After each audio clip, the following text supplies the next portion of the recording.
মায়ের শিক্ষা হলে পরে শিশু শিক্ষা মায়ে তুলে, মানে মায়েরাই যদি বইয়ের প্রতি আকর্ষণ না করেন বাচ্চারা হবে কোথায়?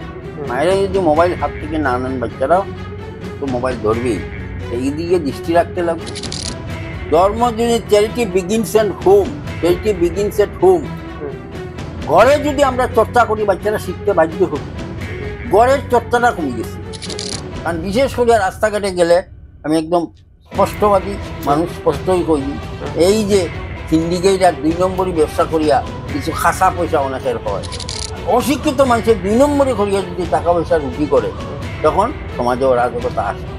এটা হিন্দু মানুষ হোক আর মুসলমান মানুষ, যে এমন একটা শ্রেণীর মানুষ বৈভবশালী হইব যার পরিপ্রেক্ষিতে ভারতের সামাজিক অবক্ষয় হইতে বাধ্য হইবে। এবং এটা দেখা যায় ঋষি অরবিন্দের কথাটা, লাভ যা তো পয়সার বিনিময়ে দারিদ্রতার সুযোগ নিয়ে হিন্দু মেয়েদের পিছলাইয়া তারা বিধর্মী নিয়ে যায়। আবার এগুলো আমরা অনেক আনছি, অনেক রেকর্ড আছে আমার পিরিয়ডে। এই যে কিছুদিন আগে বদরপুর হয়েছে একটা ঘটনা, এগুলো তো শুনে আমরা আশ্চর্য, ছাত্র কিরকম একটা গোল হয়। কিন্তু তো ছাত্রর ব্যাপার না, রাজনীতিক ভাবে এটা নামকরণ হয়েছে, রাজনীতিক দল আছে বার করছে, রাজনীতিক দলে আলাদা আন্দোলন করুক, তারা নাম পুষাইছে না ইয়ে হয়েছে।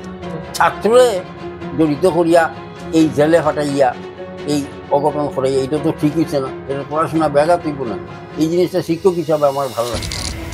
জেনারেশনও আইস ভুক্তভোগী হইয়া যাওয়ার জায়গা নাই, শেষ পর্যন্ত কিনারের দেশ ইন্ডিয়াতে আয়। বড় বড় নামি দামি নেতারা বাড়ি একখানে গিয়ে অন্যখানেও দাঁড়ায়, তখন তাদের পিছনে বহিরাগত নাম থাকে না, থাকে কি না থাকে না, হ্যাঁ তখন থাকে না। বাড়ি যদি আমার এদিকে এবার বুটে আইলে আমার সাফ কথা থাকবো, ওই যে রাস্তা দিয়ে আইসই যেন বাড়ি করছি 45 বছর হয়েছে, আর আইস পর্যন্ত বাজারের কিনারের রাস্তা ব্লক পুরা লাগলো না।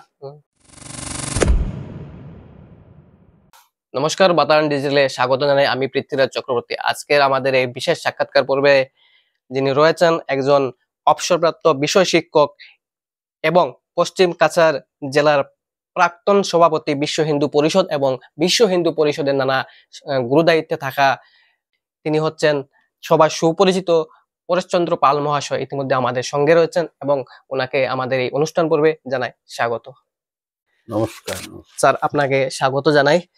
আর যেহেতু স্যার দুর্গাপূজা আসন্ন, আমরা যে বিষয়টি নিয়ে আজকে আপনার সাথে আলোচনা করব, এটা বার্তালাপ ধরে নিন।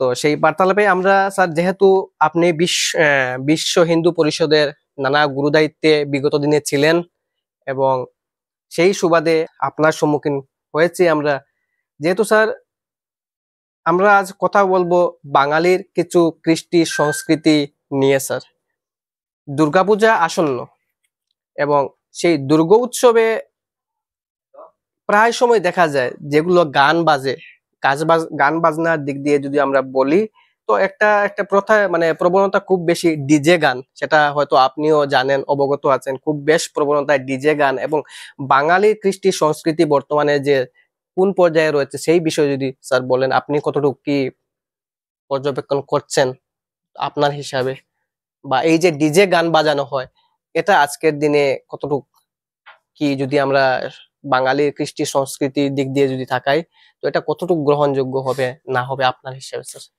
আমরা সনাতন ধর্মাবলম্বী ব্যক্তিরা আজকালকে প্রত্যেকেই আক্ষেপ করেন যে কোনো উৎসব আসলে যে উৎসবের যে সঠিক যে উদ্দেশ্য বা উৎসবে কিভাবে পরিচালনা করতে হয়, উৎসবের আনন্দ কিভাবে নিতে হয়, সেটার থেকে এই পরিবেশটা এইরকম দাঁড়িয়েছে।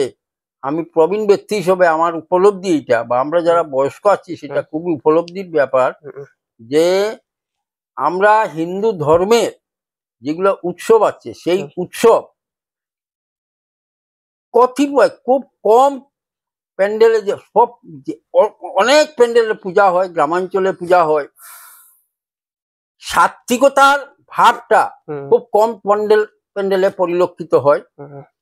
জাঁকজমক বেশি থাকে, আর সবচেয়ে বেশি মারাত্মক, যেটা খুব বেদনাদায়ক, যেটা কারোর ভালো লাগে না কিন্তু কেউ প্রকাশ করে না, বর্তমান যুবসভা বিশেষ করে দশমীর সময় হুম, এবং এই প্যান্ডেলে যে গান বাজনা যে মাইক লাগানো হয়, হুম, অনেক সময় দেখা যায় ডিজে টিজে এইসব দিয়ে যে উৎসবের মাহাত্ম্যটা হুম, মানে বিঘ্নিত হয়, নষ্ট হয়।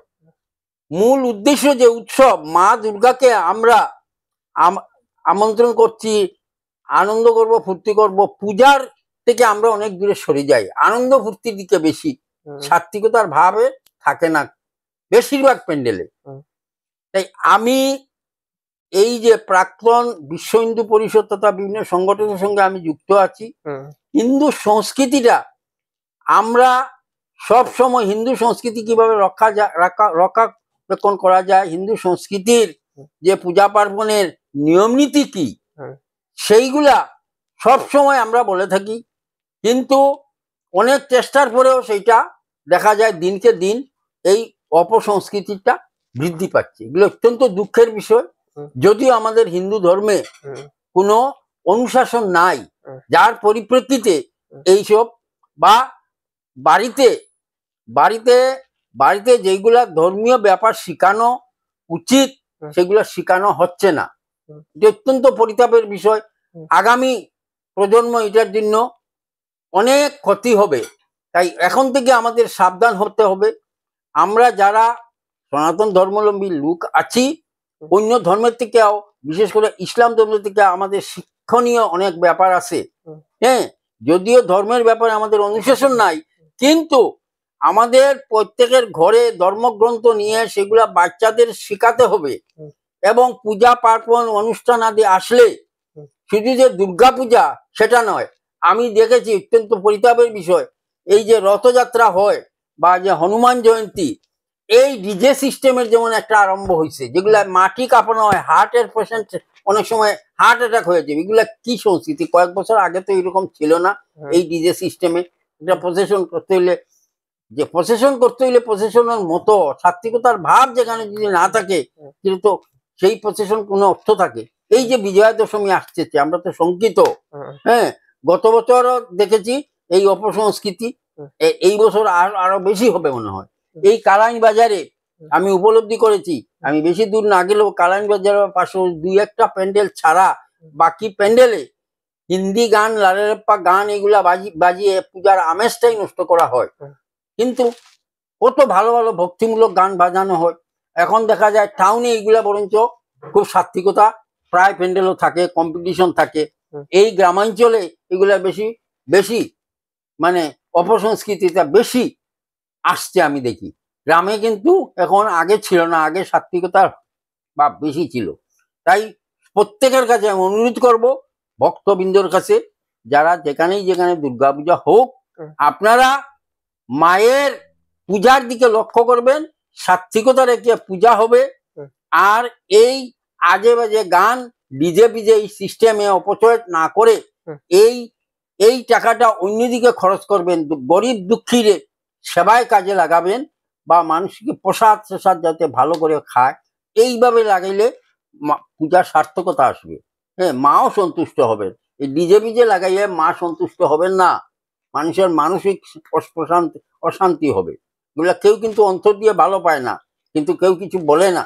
আমি প্রবীণ শিক্ষক হিসাবে হুম, এই এলাকায় যারা আছেন, হুম, পূজায় অংশগ্রহণ করবেন, বক্তব্যের কাছে সেটাই আবেদন করব, যে আপনারা প্রত্যেকটা পূজা প্যান্ডেলে যা যেখানেই বাড়িঘর আছে, হুম, সেই ডিজে পিজে এইগুলার সিস্টেম থেকে কমিটি একটু পদক্ষেপ নেবেন। হুম, আর যাতে, যদিও এইটা এলাকা ভিত্তিক, সব এলাকায় নাই, কিছু হুম, কিছু এলাকায় দেখা যায়, বিশেষ করে গ্রামের এলাকায়, যে একটা ফ্যাশন হয়ে গেছে মাদক দ্রব্য। হুম, হুম, হ্যাঁ, হুম, এই যে মদ সদ এইগুলা নানান উচ্ছৃঙ্খল মানা করিয়া তারপরে মাইকদাঙ্গা হয়, পরে দেখা যায় বিচারাচরও করা হয়। হুম, এই যে হিন্দু সমাজের যে এই অবক্ষয় আমি করবো, হুম, এটা থেকে রোধ হয়, মানবিক মূল্যবোধ, হুম, মায়ের মানবিক মূল্যবোধ জাগ্রত সবের মধ্যে, মায়ের আশীর্বাদে শুভ চিন্তক, শুভ চিন্তা সবের মধ্যে আসুক, এই কামনা করি। আর কিছু কথা আমি প্রসঙ্গক্রমে বলি, হুম, শুধু দুর্গোৎসব নয়, আগামীতে কালী পূজা হলেও, হুম, কালী পূজাতেও দেখা গেছে হুম, যেমন একটা ফ্যাশন, যে মাদক দ্রব্য লাগে, মদ্যপান লাগে, হুম। এইগুলা থেকে বিরত থাকেন। এগুলা করলে সমাজের ক্ষতি হয়। হুম। ক্ষতি কিরকম? এগুলা শরীরের পক্ষে ক্ষতিকারক, বিভিন্ন রোগ টুক হয়, এতে কি সর্বশান্ত হয় একটা পরিবার। আমরা পূজা করতেছি, কিন্তু পূজার মাহাত্ম্যটা কি আমরা উপলব্ধি করি না। পূজার মাহাত্ম্যটা কি? পূজা কেন করতেছে? শান্তি, সবাই সুখে থাকবেন, সবার দুঃখ দুর্দশা দূর হবে, এই তো কামনা করি মায়ের কাছে। শুভবৃদ্ধি জাগবে সবার মধ্যে, সমাজে শান্তি সম্প্রীতি বজায় থাকুক। এই অন্য ধর্মের দেখিয়াও আমরা নিজে শিখি না। আমরা এইভাবে আমাদের সমাজ নষ্ট হচ্ছে, আমরা এগুলা সতর্ক হতে হবে। বাচ্চা কাছে এগুলা দেখে আগামী জেনারেশন নষ্ট হয়ে যাবে। একটা কথা আছে, ঘরে আমাদের শিক্ষা সঠিক মতো হন না, গতিকে আমরা ধর্মের প্রতি একদম আকর্ষণ নাই। একটা ধর্মগ্রন্থ ঘরে পড়ানো নাই। মোবাইলের এক ফ্যাশন আইছে, মোবাইলে ভালো জিনিসটা বাচ্চাদের দেখানে আমরা শিখি না। সব বাচ্চারা স্বাধীনভাবে খারাপ জিনিসের প্রতি আকৃষ্ট হয়। মোবাইল চালক ঠিক আছে, মোবাইলও কাজের আছে, কিন্তু ভালো জিনিসের প্রতি আকর্ষণ। এখন বই পড়া তো নাই। আগে গল্পের বই পড়তো বাচ্চারা। একটা কথা আছে না, মায়ের শিক্ষা হলে পরে শিশু শিক্ষা মায়ের ভুলে। মানে মায়েরাই যদি বইয়ের প্রতি আকর্ষণ না হন, বাচ্চারা হবে করতে। মায়েরাই যদি মোবাইল হাত থেকে না নেন, বাচ্চারাও তো মোবাইল ধরবেই। এই দিকে দৃষ্টি রাখতে লাগবো। হ্যাঁ, আর আসন্ন দুর্গা উৎসব ছাড়াও আমাদের হিন্দু সংস্কৃতি রক্ষা করতে হইলে ঘরে ঘরে ধর্মগ্রন্থ পাঠের ব্যবস্থা করবেন। বিভিন্ন সময় বিভিন্ন, আমরা যেমন বিশ্ব হিন্দু পরিষদের সময় আমরা বিভিন্ন রকম সাপ্তাহিক, যেমন মিলন কেন্দ্রতে আমরা ধর্মগ্রন্থ পাঠের ব্যবস্থা করতাম হনুমান জয়ন্তীর সময়। ওইগুলা মঙ্গলবারে হনুমানের ইয়ে করলে মন পবিত্র হইব, বাচ্চা কাচ্চা শক্তিশালী হবে, সাহস হবে। হনুমানের পূজা করেন, প্রত্যেকবারেই এক এক পূজা করেন। বিভিন্ন গুরুর দীক্ষিত হলে কি হবে, গুরুবাদ বিভিন্ন, গুরু বিভিন্ন থাকতে পারেন, কিন্তু ঈশ্বর এক এবং অদ্বিতীয়, এই চিন্তা করে আপনারা ঘরে ঘরে এগুলা চর্চা করবেন। হনুমান পূজা করবেন মঙ্গলবারে, সোমবারে শিব পূজা, যার যেটা পছন্দ, শনিবারে শনি পূজা। প্রত্যেকবারেই আমাদের এক একটা বার নির্দিষ্ট। গুরুবারেও পূজা অর্চনা ঘরে চর্চা করবেন, বাচ্চারা শিখবে, আগামী প্রজন্ম ঠিক মতো চলবে। দেখবেন উৎসবাদিতেও আনন্দ পাবেন, উৎসবের আনন্দটাই উন্নত হবে। এই যে একটা প্রশ্ন আমার মনে আসলো, যেহেতু আপনারা এই বাঙালির কৃষ্টি সংস্কৃতি নিয়ে কথা বলছি স্যার, বর্তমান প্রজন্মকে কিভাবে ধর্মের প্রতি, সমাজের সংস্কৃতির প্রতি আকৃষ্ট করা যায় বা একটু মানে ফিরিয়ে আনা যায়, যদি তুলনামূলক স্যার আগের থেকে আজকের দিনে মানে এই ধর্মের প্রতি আকৃষ্টতা একটু কমে গেছে স্যার, যেটা বোধহয় মনে হচ্ছে স্যার। খুব সুন্দর প্রশ্ন, কিন্তু ধর্মের প্রতি আকৃষ্টতা কমে নাই। ধর্ম যদি charity begins at home, charity begins at home. ঘরে যদি আমরা চর্চা করি, বাচ্চারা শিখতে বাধ্য হবে। ঘরের চর্চাটা কমে গেছে। ঘরে গার্জিয়ানরা এত ব্যস্ত থাকেন, এই ব্যস্ততার মধ্যে অন্য ধর্মের মানুষ কি ব্যস্ত থাকে না? তাদের কি কোনো পেশা নাই? তারা পেশা সেকেন্ডারি, আগে ধর্ম রক্ষাটা প্রথম। ধর্ম কৃষ্টি সংস্কৃতি আগে, আমাদের সেইটা গুরুত্ব নাই ধর্মের ব্যাপারে। সন্ধ্যার সময়, সন্ধ্যাবাতির সময় ঠাকুর প্রণাম করি না, বাচ্চাদের শিখাই না। ঘুম থেকে উঠার পরে যে একটা কর্তব্য আছে, আমরা যার যে গুরুদেব প্রণাম করা, ঈশ্বরের নাম নেওয়া, একটা এক যে মন্ত্র কোয়া, যে গুরুর দীক্ষিত আছে, সন্ধ্যা নিকি ঠিক মতো করি না। তো বাচ্চারা শিখবে কোত্থেকে? আস্তে আস্তে ফিরিয়ে সব কিছু ঘর থেকে শুরু হয়। শিক্ষাটা মেইন শিক্ষা ঘর থেকে শুরু হয়। এরপরে স্কুলে যাওয়ার পরেও কিছু নিয়ম নীতি আছে, যে বাচ্চা ঘর থেকে সেগুলা গার্জিয়ানের কথা শুনবো, স্কুলে গেলেও শিক্ষকের কথা শুনবো। কারণ স্কুলেও প্রেয়ার হয়, এই প্রত্যেকটা স্কুলেই কেন প্রেয়ার হয়? একাগ্রতা আনার লাগিয়া। শিক্ষা দীক্ষা বিদ্যারম্ভ আরম্ভ হওয়ার পরেই একটা প্রেয়ারের ব্যবস্থা আছে। এটা কি কারণে? বিদ্যারম্ভটা একটা মহৎ কাজ। হ্যাঁ, ঘরেও দিন শুরুর সময় যদি আমরা ঠিক এইসব কিরকম একটা ঠাকুর প্রণাম করতে লাগে, বাচ্চাদের দিকে মায়েরা শিখায় এগুলা। ঘরে যারা থাকবেন, পুরুষ থাকুক না মেয়ে থাকুক, সন্ধ্যা আনিক যদি দেখে, বাচ্চারা সন্ধ্যা আদিক করতে বাধ্য হইব। সন্ধ্যার সময় শঙ্কটা বাজানি শিখতে হবে। এগুলা চর্চার ব্যাপার। সন্ধ্যা বাতি দেওয়ার সময় অনেক সময় অনেকে টিভির জায়গা, এগুলো তো উচিত না, এগুলো তো কিন্তু খারাপ হয়, টিভি দেখার জায়গা। হ্যাঁ, সন্ধ্যা আনিকের সময় না যেতে হবে, ঠাকুর ঘরে, যারা ঠাকুর ঘরে গিয়ে বসতো, যারা যারা বিভিন্ন গুরুর দীক্ষা নিয়েছেন, যেমন জয়গুরু যে অনুকূল ঠাকুরে যারা আছে, তারা তারা বসে। অন্য প্রত্যেক গুরুরই এক একটা সিস্টেম আছে, এক একবার এক এক সিস্টেম আছে। হ্যাঁ, এইগুলো যদি আস্তে আস্তে আনা হয়, এগুলো থেকে দূরে সরে যাওয়ার গতিকে এই অপসংস্কৃতিটা দেখা দেয়, সামাজিক অবক্ষয় হয়। এগুলা আনলে কিন্তু সব ফিরিয়ে আইব। হিন্দু সংস্কৃতির মতো সংস্কৃতি আর সমস্ত ভারতবর্ষে কি সমস্ত পৃথিবীতে নাই, যার জন্য সমস্ত হিন্দু সংস্কৃতি এই ভারতবর্ষে আসে গতিকে কত বিদেশিরা আক্রমণ করার পরেও হিন্দু সংস্কৃতি কেউ নষ্ট করতে পারছে না। এগুলো পুনরুদ্ধার হয়েছে এবং আগামী দিনে হইব। বর্তমান আমাদের দেশে অনেক বিশৃঙ্খলা থাকলেও মোট হিন্দু সংস্কৃতিটা কেউ নষ্ট করতে পারতেছে না। হিন্দু সংস্কৃতিটা আছে, কিন্তু আমরা যারা সনাতন হিন্দু মানুষ আছি, আমরা যদি একটা জিনিস না মানি, তাইলে অন্যরা তো সেটা হাসবো। আমরা মানলে, যে মানেন না 5 জনে মানলে 10 জন আসতে বাধ্য, মানতে বাধ্য। হ্যাঁ, এই গেল খোঁজা যদি সবাই কই, সমাজ তো গেল গিয়া, সমাজ গেল গিয়া না। আজকের এই ইন্টারভিউ, এই যে সাক্ষাৎকারের কারণ কি, এটা প্রচার হবে এই আগামী দুর্গা উৎসবে কিভাবে সবাই আমাদের সংস্কৃতিটা কিভাবে রক্ষা হয়, দুর্গা উৎসবের মাহাত্ম্যটা কিভাবে হয়, এই প্রচারের জন্যই তো আজকে এখানে সাক্ষাৎকার নিয়ে, এটা যাতে সবাই শুনুক।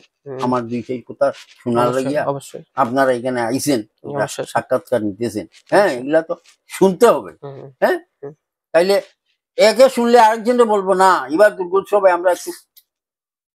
আমরা সংস্কৃতি মানিয়ে চলবো। আমরা হিন্দু সংস্কৃতি যেটা আছে, পূজার সময় যেটা নিয়ম নীতি আছে, পরম্পরাগত রীতিনীতি, এই মাদক বিধার যে করবো, তারে আমরা শাসন করবো। অনুশাসন আনতে হইব। অনুশাসন নিয়ে আছে, এটা সরকারে ঠিক করবে না, এটা গভর্নমেন্টে ঠিক করবে না, পুলিশ দিয়ে এটা ঠিক হবে না। এটা নিজের অনুভূতির উপরে, ধর্মটা হলো নিজের অনুভূতির উপরে। নিজের ধর্ম রক্ষা করবো, নিজের ধর্মের গৌরব ফিরিয়ে আনবো। পূজার সময় পূজার মতোই আমরা চলবো। এই উপলব্ধি যার মধ্যে প্রত্যেকের মধ্যে আইলে সুন্দর উৎসবের উৎসবের আনন্দ সবাই উপভোগ করতে পারবো, এটা আমার বিশ্বাস। মানে প্রত্যেক জনের ভিতরে সেই দায়িত্ব থাকা উচিত। হ্যাঁ, দায়িত্ব জ্ঞান জাগতে হবে, দায়িত্ব সম্ভব হবে। দায়িত্ব জ্ঞান যদি না জাগানো যায়, তাহলে কিছু হবে না। কেন, আমি তো কয়েক বছর আগেও আমি কালীবাড়ি প্রেসিডেন্ট আছি, ওই কালীবাড়ি মারফতে সাত্বিকতার উপরে বা পূজা পাঠের উপরে আমরা কিন্তু প্রাইজ দিতাম। আমি একবার অর্গানাইজ করছিলাম, প্রাইজ দেওয়া হয়েছে, ফার্স্ট সেকেন্ড থার্ড এই অঞ্চলে। যাচাই করিয়া কাজ করিয়া আমরা বিভিন্ন প্যান্ডেলে ঘুরিয়া দেখিয়া, তখন এগুলা আর হয় না। এখন আমরাও বয়স হয়ে গেছে, আমরা এগুলা অর্গানাইজ করতে পারি না। এখন এর জেনারেশন এগুলো তো দরকার আছে। হ্যাঁ, দরকার আছে, এগুলো দরকার আছে। কারণ প্রত্যেকে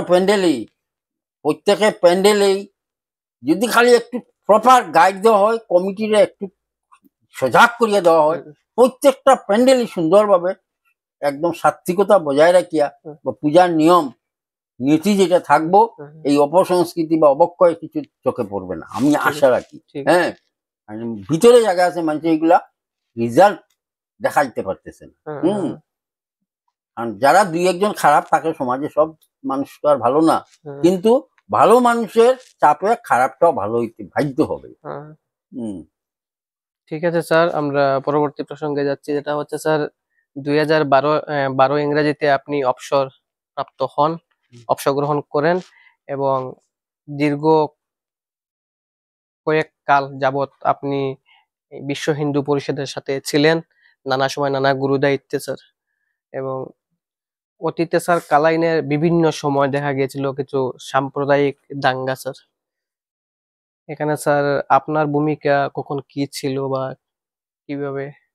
অনেক সময় আমরা দেখেছি আপনি শান্তি কমিটিতেও ছিলেন প্রায় সময়, এই ব্যাপারে স্যার কিছু যদি বলেন।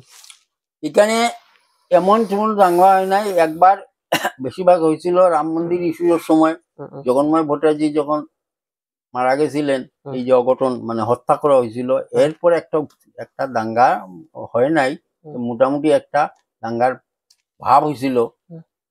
তখন এখানে শুভবুদ্ধি সম্পন্ন যারা আসিল, তারা মিটিং করিয়া শান্ত করা হয়েছে। কিন্তু সবচেয়ে কিছু বাইরের মানুষের মদতে ভারতে একবার ওই যে রুমিনাথের হুম, ধর্মান্তরিত প্রবলেম নিয়ে বিশ্ব হিন্দু পরিষদ এবং হিন্দু জাগরণ মঞ্চের যে বন্ধে বাধা সৃষ্টি করার লাগিয়া কিছু বাইরের মানুষ, স্থানীয় মানুষ নাই, স্থানীয় যে আমরা যারা মানুষ আছে আমরা হিন্দু মুসলমান মিলিয়া খুব শান্তিপ্রিয়ভাবে থাকি, কিন্তু বাইরের কিছু মানুষ এখানে আসার পরে দেখা গেছে ওই দাঙ্গাটা তারাই দেয়, এই দাঙ্গাটা লাগাইবা। তো এমন কিছু হয় নাই, আমরা পরবর্তীতে এটা শান্তিপ্রিয়ভাবে আমরা এটা শান্তি বজায় রাখছি। আর কিছু ঘটনা ঘটা দেখে এগুলারও আমরা পদক্ষেপ দিচ্ছি বিশ্ব হিন্দু পরিষদ থেকে। লাভ জেহাদ মানে হুইসলিয়া হিন্দু স্যার মেয়েদের এটা নিয়ে যায়। বর্তমানে একটা খুব মানে বেশি দেখা যাচ্ছে, এটা হচ্ছে স্যার বর্তমানে লাভ জিহাদ এবং ল্যান্ড জিহাদ, এটা কতটুকু সত্য বা আপনার হিসাবে, যেহেতু আপনি বিশ্ব হিন্দু পরিষদে দীর্ঘকাল ছিলেন, একজন প্রবীণ নাগরিক কাঠেগোড়ার। লাভ জেহাদ আর ল্যান্ড জেহাদ দুইটাই স্যার। যারা বৈভবশালী হয় তারা সমাজে কুখাম বেশি করে, কারণ তারা ভাবে আমরা টাকা পয়সা আছে, আমরা আইনও কিনতে পারবো, অস্ত্র শস্ত্র নেই আমরা। কিন্তু এই বৈভবশালী 2 নম্বরই করিয়া যারা হইতেছে, আমাদের প্রশাসনে আমাদের সরকার দেখা উচিত যে এরা যত এই দুষ্ট প্রকৃতির মানুষ বৈভবশালী হইব, সমাজে কিন্তু শান্তি থাকবে না, অন্য ধর্মের মানুষের ক্ষতি হবে। অন্য ধর্মের মানুষের এইটাই দেখা গেছে। এই জিনিসটা সরকারের কঠোর ভাবে দমন করা উচিত। কারণ বিশেষ করে রাস্তাঘাটে গেলে আমি একদম স্পষ্টবাদী মানুষ, স্পষ্টই কই দিই, এই যে সিন্ডিকেট আর 2 নম্বরই ব্যবসা করিয়া কিছু খাসা পয়সা অনেকের হয়, এই খাসা পয়সায় সমাজটারে আরো নষ্ট করে। এই খাসা পয়সা সরকার ছাড়া কেউ বন্ধ করতে পারতো না, এটা পারবা সম্ভব না। এই যে বৈভবশালী, কারণ বৈভবশালী সঠিক মানুষের হাতে যদি অর্থ না যায় সমাজে অরাজকতা শুরু হয়। শিক্ষিত মানুষের যদি অর্থ হয় সমাজে অরাজকতা হবে না। আর অশিক্ষিত মানুষের 2 নম্বরে করিয়া যদি টাকা পয়সা রুজি করে তখন সমাজে অরাজকতা আসবে। এটা হিন্দু মানুষ হোক আর মুসলমান মানুষ হোক, হ্যাঁ, তাহলে সরকারে এইসব ব্যাপারে সরকারের পদক্ষেপ নিতে লাগবো, পাবলিকের কিছু করার নাই। তবে এইসব থেকে এইসব যদি সরকারের কঠোর ভাবে যদি দমন করা হন, বর্তমান আমাদের আসাম সরকার তো এগুলা খুব চেষ্টা করতেছেন এগুলা দমন করার লাগিয়া, তার জন্য আমরা ধন্যবাদ জানাই। আমাদের হিমন্ত বিশ্ব শর্মা মুখ্যমন্ত্রী হিসাবে, প্লাস ওই যে জমি জমা, সঠিক জমি বেদখল যদি জমিগুলো তো উচ্ছেদ করা উচিত, বেদখল জমি উচ্ছেদ করা একান্ত উচিত, এইটারে তানে আমরা ধন্যবাদ জানাই তাই যে কাজটা করতেছেন। তবে আমি আরেকটা অনুরোধ করবো, এই যে সিন্ডিকেট দিয়া 2 নম্বরই পয়সা করিয়া সমাজের মধ্যে একটা বিশৃঙ্খলা তৈরি হইব আগামী দিনে, কারণ আইন তারা কিনতে চাইব। হ্যাঁ, সরকারে আমরা রিটায়ার্ড পার্সন হওয়া সত্ত্বেও পাই টু পাই আমরা ওই পেনশনের টাকার হিসাব আমরা সরকারের দিয়ে ইনকাম ট্যাক্স দিতে লাগে, কিন্তু এরা লক্ষ লক্ষ 2 বছর 4 বছর আগে যারা দেখছি রাস্তায় ঠেলা রিক্সা চালায়, এরা কোটিপতি হয় কিরকম, সরকারি কি এগুলো দৃষ্টি করে নেই, তারা ইনকাম ট্যাক্স নাই নাকি, এগুলো একটু দৃষ্টি দেওয়া উচিত। কারণ এইসব মানুষের যখনই পয়সা লইব সমাজে অরাজকতা বাড়বো, এটা আমার উপলব্ধি এবং এটা বাস্তব কথা। কারণ ঋষি অরবিন্দ একটা কথা বলছিলেন যে, উনি তো একজন দার্শনিক ছিলেন, যে উনি একটা কথা বলছিলেন যে ভারতবর্ষ আজ থেকে কত বছর আগে যে এমন একটা শ্রেণীর মানুষ বৈভবশালী হইব যার পরিপ্রেক্ষিতে ভারতের সামাজিক অবক্ষয় হইতে বাধ্য হইব। এবং এটা দেখা যায় ঋষি অরবিন্দের কথাটা আজকে প্রযোজ্য, এটা প্রযোজ্য, অনেক আগে উনার ফিলোসফিতে আছে, এটা দেখা যায়। এরা বৈভবশালী হলেই, যোগ্য মানুষ আছে, যোগ্য ধন না থাকলে সমাজে অরাজকতা হবেই। আজকে এই জিনিসটা সরকারের দেখা উচিত, আর কঠোরভাবে এইগুলা দমন করা উচিত। তাইলে আমাদের সংস্কৃতিটাও রক্ষা হবে আর দেশে এই বিশৃঙ্খলতা আসবে না। এই যে লাভ জেহাদ, ওই আমার কিনারের বাড়ি, এখন প্রসঙ্গক্রমে কথাটা ল্যান্ডের ব্যাপারটা, আমার কিনারেই একটা জমি, ন্যায্য দাম আছে 10 লাখ টাকা, এখানে 45 লাখ টাকা দিয়া এই নোটবন্দির সময় ব্ল্যাক মানি দিয়া কিনা হয়েছে আমার পাশের জমি। হ্যাঁ 45 লাখ টাকা। এগুলো টাকা কোত্থেকে আসছে? এগুলো তো আর গাছে ধরে না। এরকম বুড়ি বুড়ি জায়গা আছে। এগুলা পয়সা এগুলা ল্যান্ড জেহাদ। আর লাভ জেহাদ ওই তো পয়সার বিনিময়ে দারিদ্রতার সুযোগ নিয়ে হিন্দু মেয়েদের ফুসলাইয়া তারা বিধর্মী এরা নিয়ে যায়। আবার এগুলো আমরা অনেক আনছি, অনেক রেকর্ড আছে আমার পিরিয়ডে। আমি যে এই কত বছর বিশ্ব হিন্দু পরিষদে ছিলাম, কমসে কম বোধহয় 100-এর মতো মেয়েদের আমরা ফিরাইয়া আনছি, আবার বিয়াটিও দিচ্ছি এই অঞ্চলে, এই কাঠিগড়া অঞ্চলে, পুরা পশ্চিম কাছাড় জেলা 100-এর উপরে হইব। বড়তলির কতটা আছে হইদিকে হইদিকে। তো এই ধরনের স্যার লাভ জিহাদের শিকার থেকে যদি যখন তারা মানে লাভ জিহাদে কেউ মানে পড়ে বা তারা ফাঁসানো হয়, তো এই ধরনের কেস থেকে তারা যদি বার হইতে স্যার এটার কারণ হচ্ছে কিছু পারিবারিক কিছু দোষ আছে, পারিবারিক কালচার নাই, পরিবারেরও কিছু দোষ থাকে, আর কিছু প্রলোভিত হইয়া দারিদ্রতার সুযোগ লইয়া বিধর্মীরা ঘরে এন্ট্রি লইয়া, আর পরিবারের গার্জিয়ানেরও কিছু দোষ থাকে। এগুলো পরবর্তীতে দেখা গেছে এই যে লাভ জেহাদের ঘটনা বেশিরভাগ ঘটে। আর আরেকটা ঘটে কি, বিভিন্ন রকম নাম বদলাইয়া লাভ জেহাদ দেখা যায়, নাম বদলাইয়া পরিচয় হইয়া এগুলো নাম পরিবর্তন করে। হ্যাঁ, আধার কার্ড পর্যন্ত আজকাল 2 নম্বরই কইয়া দেয়। কয়েক বছর আগে তো দেখা গেছে বাংলাদেশ থেকে কেন মানুষ হইয়া আধার কার্ড বানাইয়া তারা করে ধরাও পড়ে। এগুলো তো হইলো সরকারি খুব কড়া পদক্ষেপ না নিলে এগুলা না। এই যে যতই বিদেশি এগুলো যত করা হবে আমি তো মনে করি তত ভালো। এর মধ্যে নিরীহ সঠিক মানুষ যেন হেরাস না হয়। এখানে স্থানীয় হিন্দু হোক, মুসলমান হোক, যে কোনো ধর্মের মানুষ হোক, সঠিক স্থানীয় মানুষ যেন হেরাস না হয়। পুলিশ প্রশাসনকেও সজাগ থাকতে হবে। সরকারের যেটা পদক্ষেপ নিয়েছে এটা সঠিক পদক্ষেপ, কিন্তু জনগণে আমরা সহযোগিতা করতে লাগবে, জনগণের সহযোগিতা করতে হবে। জনগণ যদি সহযোগিতা না করি সরকারের কিছু ক্ষমতা নাই। লাভ জেহাদও কমবো। তারপরে আমরা ধর্মের মানুষ, আমরা গোমাতা পূজা করি, গোমাতার ইয়ে করি, কিন্তু অন্য বিধর্মীরা এই অনেক সময় আমাদের সেন্টিমেন্টে লাগাইয়া লোকালয় না একদম অনেক সময় গোমাতারে হত্যা করে। ওই তখন কিন্তু বিভিন্ন মানে অশান্তি তৈরি হওয়ার সম্ভাবনা থাকে। এইগুলাতে সংযত থাকতে হইব। নিজের ধর্ম পালন করবো ঠিক আছে, অন্য ধর্মের মানুষের আঘাত না করিয়া তোমার ধর্ম পালন করো না। অন্য ধর্মের আঘাত করা কোনো ধর্মেই হইছে না, অন্য ধর্মের হিংসা করা তো কোনোই হইছে না। সর্বে ভবন্তু সুখিন, আমরা সবসময় করি সর্বে সন্তু নিরাময়, সকলেই ভালো থাকো, সবাই সুখে থাকো, সবাই শান্তিতে থাকো। বসুদৈব কুটুম্বকম, আমাদের প্রধানমন্ত্রী এই কথাটা সমস্ত বিশ্বে এই বাণীটাকে দিয়েছেন যে আমরা ভারতের সংস্কৃতি হলে বসুদৈব কুটুম্বকম, সমস্ত বিশ্বের মানব সমাজ আমাদের আত্মীয়। বসুদৈব কুটুম্বের আদর্শ আমরা মানুষ, এটাই হিন্দু সংস্কৃতি, এটাই আমাদের বেদের কথা, ঠিক না? আর আমরা পূজা পার্বণ উৎসব আইলে দুঃখের বিষয় যে আমরা এইগুলা কথা ভুলে যাই, এতই আনন্দে মুশকুল হই। এবারের পূজায় গতবার থেকে এবারের পূজাটা একটু আরো সুন্দর পূজার মতোই হবে, মাহাত্মপূর্ণ ভাবে হবে, সাত্বিকতা বজায় রাখতে হবে। সবাই এটার প্রতি দৃষ্টি দিলে হবে না কেন, হবে।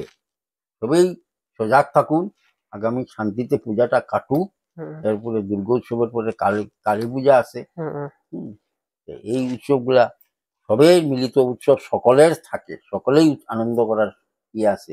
যেখানে উৎসব খালি হিন্দুদের হইলেও না, মুসলমানরাও এর মধ্যে তারা আনন্দ করে। মুসলমান মানুষও কিন্তু দুর্গোৎসবে খুব ভালো পায়, তারাও সহযোগিতা করে। এখানে কালাইন বাজার দশমী উৎসবে তো সবাই সামিল থাকেন, আমরা কত আনন্দ হয়, মেলা টেলা হয়, সবাই সহযোগিতা করে। স্যার আমি যেটা জানতে চাই আপনার থেকে, আপনি 2012 ইংরেজিতে অবসর হন আপনার যে চাকরি জীবন থেকে। তো কালাইন হায়ার সেকেন্ডারি স্কুলে আপনি একজন শিক্ষক ছিলেন, দীর্ঘ কয়েক বছর আপনি কাটিয়েছেন কালাইন হায়ার সেকেন্ডারি স্কুলে। এবং আপনার সময় যেহেতু আপনি এখানে একজন প্রাক্তন শিক্ষক, বর্তমানে যে প্রাক্তন শিক্ষক কালাইন হায়ার সেকেন্ডারি স্কুলের, এবং বর্তমান সময়ে যে দেখা যাচ্ছে নানা সময় নানা খবর চাউর হয়, ভিন্ন সময় ভিন্ন পত্রপত্রিকা দেখা যায়, নানা খবর বের হয়, এই বিষয়ে আপনি কি বলবেন? যে তখন কিছু বিজ্ঞান প্রযুক্তিবিদ্যার দিনে হুম, দেখা গেছে যে মোবাইল টোবাইল থাকায় ফট করে যে কোনো জিনিস একটা ভাইরাল, ভিতরে ঘটনা কি না জানিয়া, হুম, হুম, এই যেমন খান নিচে নিচে খান, হুম, হুম, আমাদের খাসারি ভাষায় আছে, হুম, খানটা জায়গায় আছে কিনা জানিয়া এই প্রিন্সিপাল এই করেছেন এই করেছেন, ভিতরে কি কারণে করছেন এটা তদন্ত না করিয়া আর গুজবে এগুলা বেশিরভাগ হয়। হুম, হুম, কারণ একটা এডুকেশনাল ইনস্টিটিউট যদি ঠিক মতো চলতে হয়, হুম, একটু বিশ্বাস রাখতে হয়, হুম, কমিটি ঠিক রাখতে হয়। হুম, কমিটি কমিটি অনেক দায়িত্ব, কমিটি আছে, কমিটির কমিটির দেখাশোনা করে, প্রিন্সিপাল একজন সরকার থেকে দেন। কিছু বিশ্বাস অবিশ্বাসের ইয়েটা বেশি হয়ে গেছে। আর যে কোনো জিনিসে হট করে ভাইরাল করা হয় মোবাইলের সাহায্যে, এলে কিছু বাতাবরণ খারাপ হয়ে যায়। হুম, আর ছাত্রছাত্রীরে হুম, এক্সট্রা কারিকুলাম অ্যাক্টিভিটিস কিছু মধ্যে এন্টেঙ্গল করতে লাগে, ছাত্র শিক্ষকের সম্পর্কটা আরো একটা নিবিড় করতে লাগে, আরো নৈকুট্য করতে লাগে। ওখানে এটা কমে গেছে, এটা আমি কমি, এটা অনেকটা আগের থেকে কম। হুম, সম্পর্ক ছাত্র শিক্ষকের যে সম্পর্ক তো তৈরি হতে লাগে, এটা কম ওখানে। সেই হিসাবে আমরা চিন্তা করি না। এখন যারা শিক্ষক নতুন নতুন আইতেছেন, সেই নৈকুট্যটা লাভের লাগে এই ছাত্র শিক্ষকের সম্পর্কটা, কারণ শিক্ষকের কিছু দায়িত্ব থাকে। হুম, হ্যাঁ, শিক্ষকের দায়িত্ব, শিক্ষকের চলন ধরন থেকে আরম্ভ করে সবকিছু ছাত্ররা ফলো করে। হুম, হুম। হুম, আর এইগুলা যদি ঠিক না থাকে তাহলে তো অবক্ষয় হবেই। হুম, আর এই যে রটনা হয় অনেকটা, হুম, আর কিছু একটা হইলে ডিপার্টমেন্ট আছে, ডিপার্টমেন্টে দেখবো ছাত্রছাত্রীদের মধ্যে সেটা ভাইরাল করা তো ঠিক না, মোবাইল দিয়ে হুম, ছাত্র তো এর মধ্যে এন্টেঙ্গল হওয়া ঠিক না। হ্যাঁ, এই যে কিছুদিন আগে বদরপুর হয়েছে যে হুম, একটা ঘটনা, হুম, এগুলো তো শুনে আমরা আশ্চর্য, ছাত্র কিরকম এন্টেঙ্গল হয় কেন? কিন্তু তো ছাত্রর ব্যাপার না, রাজনীতিক ভাবে এটা নামকরণ হয়েছে। রাজনীতিক দল আছে ভারতবর্ষে, রাজনীতিক দলে আলাদা আন্দোলন করুক, তারা নাম পুষাইছে না, ইয়ে হয়েছে না, হুম, ছাত্রে জড়িত করিয়া এই জেলে ফাটাইয়া এই অঘটন করে, এইটা তো ঠিক হয়েছে না, এটা পড়াশোনা ব্যাঘাত হইব না। এই জিনিসটা শিক্ষক হিসাবে আমার ভালো লাগছে না। রাজনৈতিক দল কেন এন্টেঙ্গল হইল না ডাইরেক্টলি? কয় এই দলে করছে, আমি বিরোধী করি।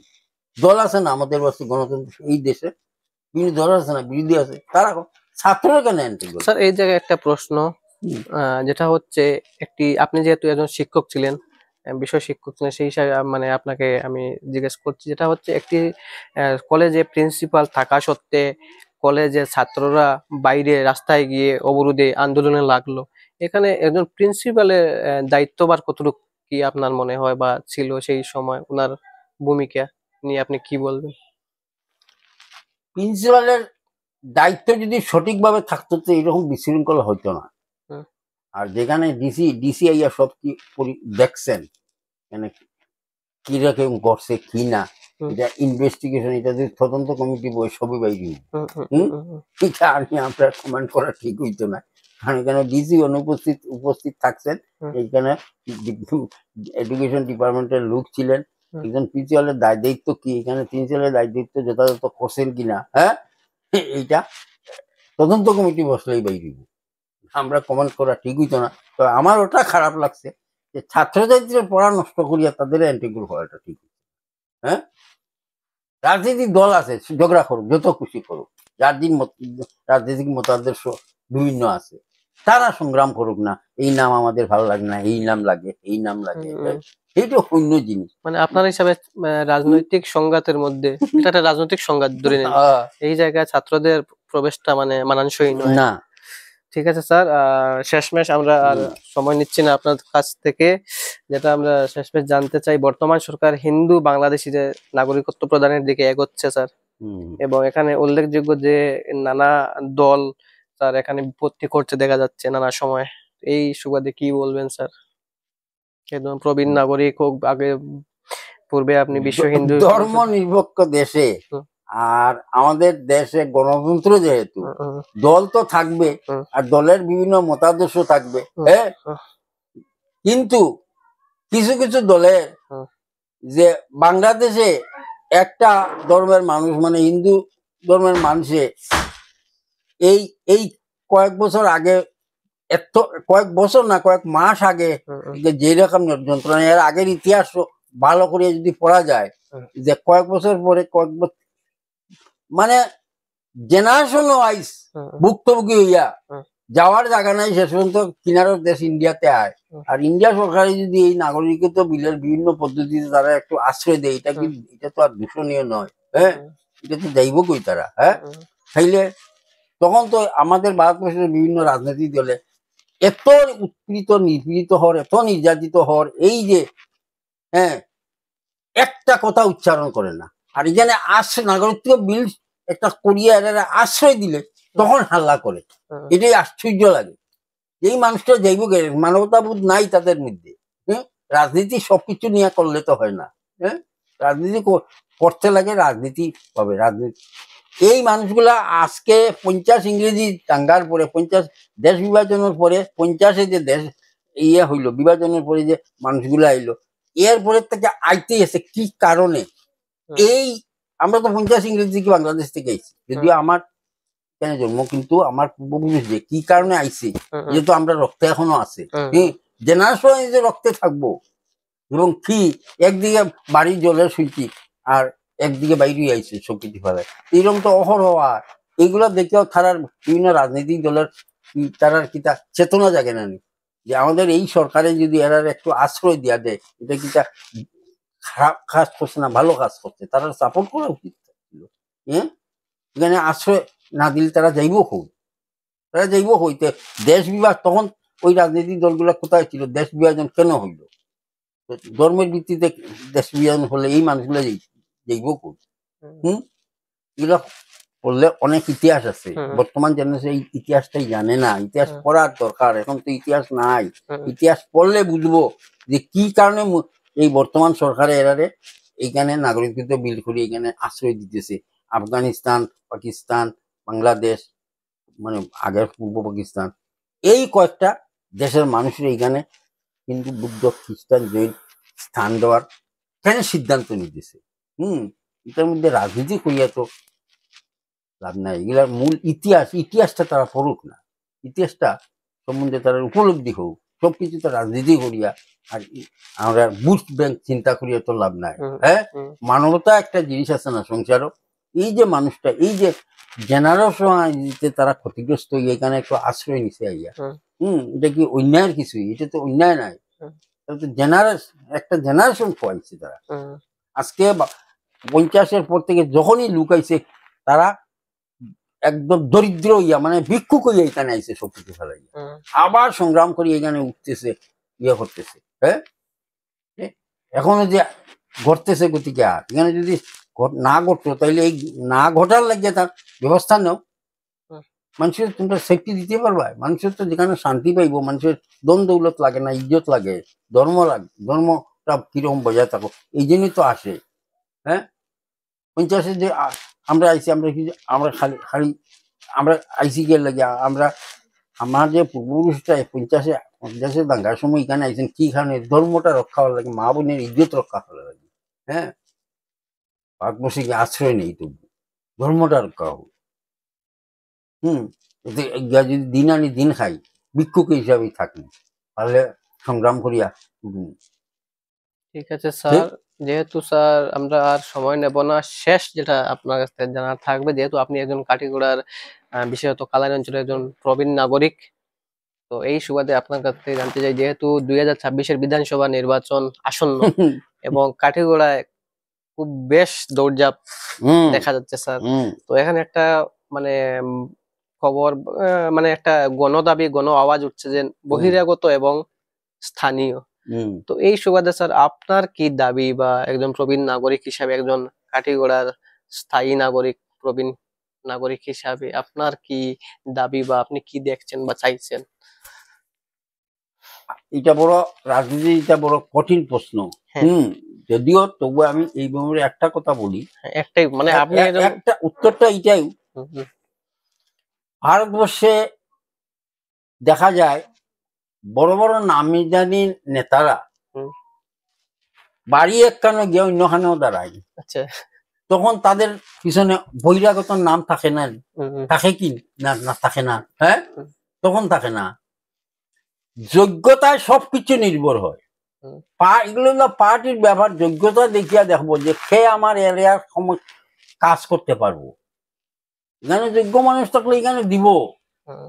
স্থানীয় দিত না, দেওয়ার দিব, এগুলো পার্টি সেটাই মানে আমরা জানতে চাই, যেহেতু আপনি একজন প্রবীণ নাগরিক হিসেবে আপনার কি মানে দাবি বা কিন্তু চাওয়া পাওয়া রয়েছে? সংবিধানে তো এইরকম কিছু লেখা নাই যে বহিরাগত আর কোনটা, আর এটার ডেফিনেশন তো আমি কি বুঝলাম না, কোনটা বহিরাগত আর কোনটা মানে স্থানীয়। বর্তমানে মানে এই মানে একটা খবর, মানে একটা বাতাস বইছে, সাউন্ড হচ্ছে যে এটা পার্টি স্থানীয় এবং বহিরাগত, মানে আপনার কাছে মানে দলীয় কোনো কিছু না, যেহেতু আপনি একজন স্থানীয় প্রবীণ নাগরিক হিসাবে কারণ আমি কোনো আপনার রাজনৈতিক দলেরও সদস্য নাই, না, ভোট এমনিতে দেওয়ার মালিক। প্রবীণ নাগরিক হিসাবে হুম আপনাদের তো চাওয়া পাওয়া থাকবে, হুম তো সেই সুবাদে।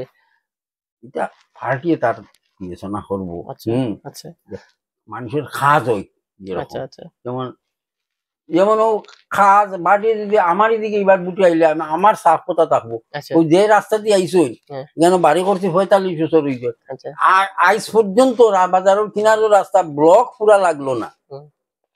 সেটাই সেটাই এইটা আমি এই প্রশ্ন উদ্দেশ্যে করবো, আপনাদের বুঝ দাবি। তো দিতে হবে হুম, কোন পার্টি আচ্ছা ব্লকটা কেন লাগলো না? আচ্ছা হ্যাঁ হ্যাঁ, ব্লকটা এদিকে আইতে দেখছো না? অবশ্যই স্যার, রাস্তা যে আমি ও রাস্তার কথা হাল ভালো নয়। গাঁও পঞ্চায়েত ইলেকশনে কইছি যে কেউ বুট দিতে হয়, বুট বয়কট করে দিব আমি। এত খুব লাগে, খারাপ লাগে আর কি। হ্যাঁ, ও ও রাস্তা দিয়ে আইতে দেখছো নি অবস্থা? আর এখানে স্কুল কয়টা? এখানে 3টা স্কুল 4টা স্কুল, ও রাস্তার মধ্যে অত মানুষ বাচ্চা কাচ্চা যায় কি? গত শিক্ষক দিবস আমার ইনভাইট করছিল, আমি কইছি যেখানে এমন ব্যক্তি আছে, এখানে এমন ব্যক্তি আছে যে এরকম 3 রাস্তা বানাইতে পারবো, 2 নম্বর সুপারি ব্যবসা করি করছে। আরে ধরবো গিয়া, আমি সরকারের আশা করি না, আমি সাফ করছি। ঠিক আছে স্যার, তো আপনাকে ধন্যবাদ আপনার এই মূল্যবান সময় দেওয়ার জন্য। এবং তুমি আইসো যে খুব ভালো লাগছে। না আর এটা খালি আমার না, এই অঞ্চলে দুর্গ উৎসব সম্বন্ধে আরো কিছু ইন্টারভিউ নিয়ে একটু প্রচার করো। অবশ্যই স্যার, আমরা চেষ্টা করবো স্যার। কারণ আমাদের লজ্জা লাগে এই যে উৎসবে যা চলে আর কি। কারণ আমিও একটা খালিবাড়ির প্রেসিডেন্ট, জানো আমরা এখানে তো কোনো উল্টাপাল্টা একটা গান পর্যন্ত বাজে না। আমরা চাই স্যার মানে একটা সচেতনতামূলক একটা বার্তা 93 দেওয়া। তো দুর্গ উৎসব খালিবাড়ি। তো যারা দর্শক রয়েছেন বাতায়ন ডিজিটালের, আপনাদের সবাইকে জানাই ধন্যবাদ।